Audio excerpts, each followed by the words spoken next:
अरे भाई कहाँ हो? लो मैं ले आया लड्डू का सामान। नहीं। लो। अच्छा। अरे तुम भी बेटा बहू और बच्चे के आने का पता नहीं और तुम लगी अभी ये सब बनाने। अरे बेटा बहू आ जाएंगे तब बनाऊंगी क्या? तो उनसे बात कब करूंगी? और मेरे पोता पोती कितने बड़े हो गए होंगे, कितने साल हो गए उनका मुंह देखे। पता नहीं आएंगे भी या नहीं, पिछली बार भी यही बोला था ना। आ रहे थे फिर बहाना बना दिया कि बाबूजी बच्चों ने एप्लीकेशन क्लासेस ज्वाइन कर ली। तुम्हें तो शुरू से ही आदत है बच्चों पे शक करते रहने की। मेरा दिल कह रहा है इस बार हमारे बच्चे जरूर आएंगे। अरे पर अभी से इतना कुछ बना रही हो, ये आजकल के बच्चे ये सब पसंद कहाँ करते हैं। उनको तो क्या कहते हैं वो चाउमीन और पास्ता न जाने क्या क्या अनशन चीजें अच्छी लगती। तुम्हारे ये लड्डू और कौन खाएगा? देखो अब तुम फालतू की बात तो करो मत। लाओ मुझे घी और सूखे मेवे दे दो लड्डू बनाने के लिए। जैसी तुम्हारी मर्जी, तुम सुनती कहाँ हो मेरी? तो दवा तो ले ली थी ना तुमने टाइम से। हाँ सब ले लूंगी, अभी मुझे काम करने दो। तुम तो पकड़ो अपना मोबाइल और मुझे लड्डू बनाने दो।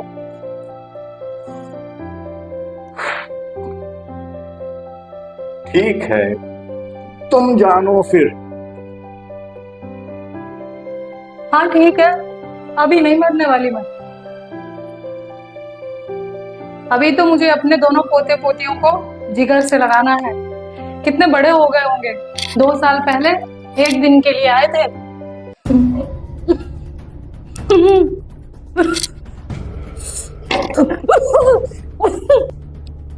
क्या हुआ?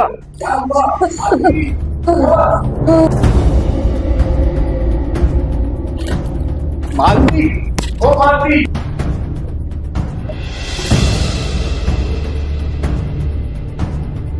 मालती, मालती, मालती, मालती।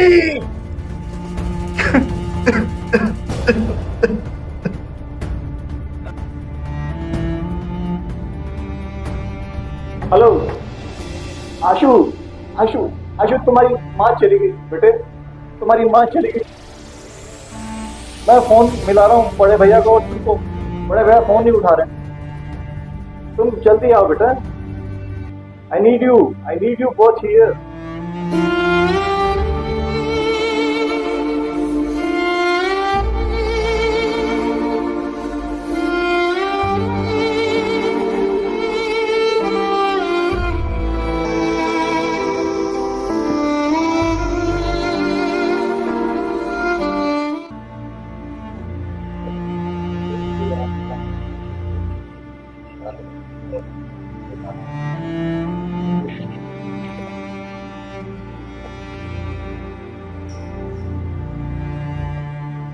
नमस्कार भाई, क्या हुआ? बच्चे नहीं आए अभी तक? अरे साहब अभी तक नहीं आए? कोई भी नहीं आया अब तक तो आ साहब। जाना चाहिए अरे सर। अभी नहीं आया था। बहुत टाइम होता है।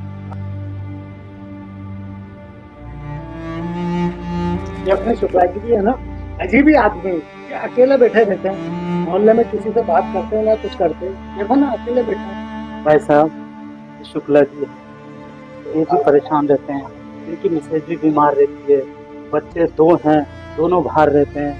बच्चों को पढ़ा लिखा के लायक बनाओ, लेकिन लायक इतना मत बनाओ कि नालायक बन जाए। सही है भाई साहब, हमारी पीढ़ी के लोग पहले माँ बाप के कहने पर डिसीजन लेते थे। आज स्थिति ये है कि बच्चों के कहने पर डिसीजन लेना पड़ता है।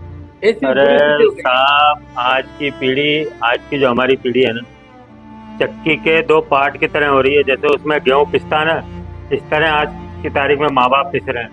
ये स्थिति हो रही है हमारी। बिल्कुल सही कह रहे हो भाई साहब, पर क्या करें? कब आएगा भाई साहब? वो बच्चा अभी तक आया नहीं, बेचारे अकेले पिताजी बैठे हुए हैं अकेले। देखो आएगा बच्चा। आप प्लेन से है, बाहर रहते हैं, या माँ बाप दोनों अकेले हैं, माँ एक्सपायर हो गई, अभी सूचना दी है।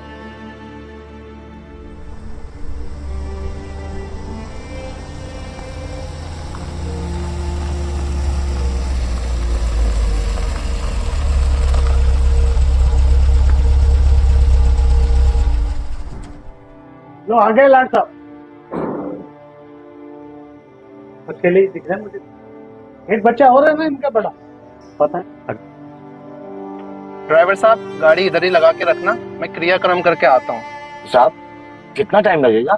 ज्यादा से ज्यादा 2-3 घंटे लगेंगे। 2-3 घंटे? साहब वो तो आपकी माँ थी, हमारे में तो 12 दिन रुका जाता है साहब। तुझे जो बोला है वो काम कर। साहब आप बोलो तो मैं भी आपकी माँ के दर्शन कर लूं, मैं वहां बैठ जाऊं। चल ठीक है, तू भी चल ले। जी साहब।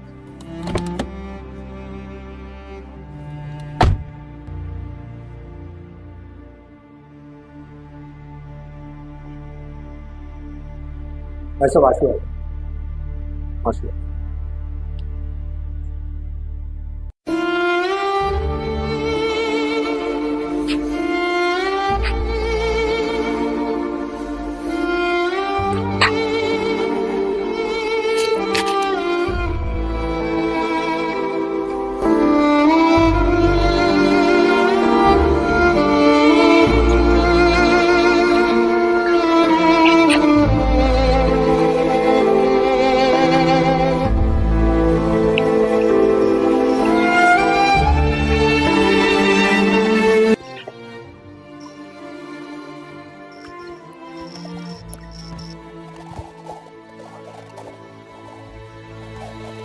बेटा बहू,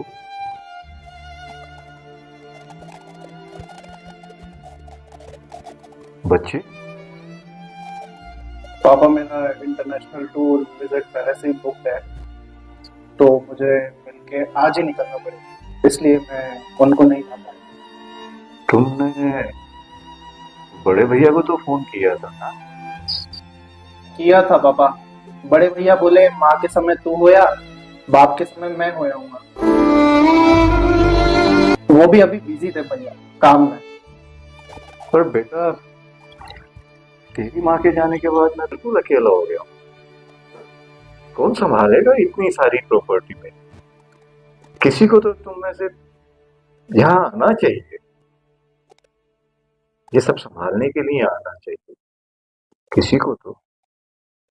तेरी माँ के बाद मैं बिल्कुल अकेला हो गया हूँ बेटा। पापा मेरे और भैया का 8-10 साल तो इम्पॉसिबल सा है। तुम्हारी माँ अपनी बहू, अपने पोते पोती, अपने बच्चों का मुंह देखने को तरसते तरसते चली, तो चला जाऊंगा मैं।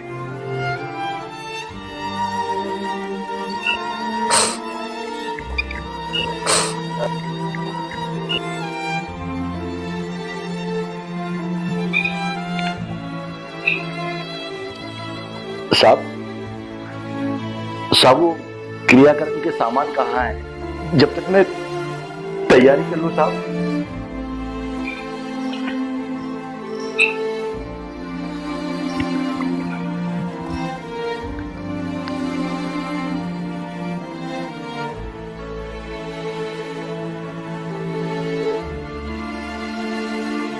तुम चाहती थी ना बात, हमेशा बच्चों की चेतना से भरा है, रौनकें बनी, तुम्हारी इच्छा पूरी कर दी मैंने।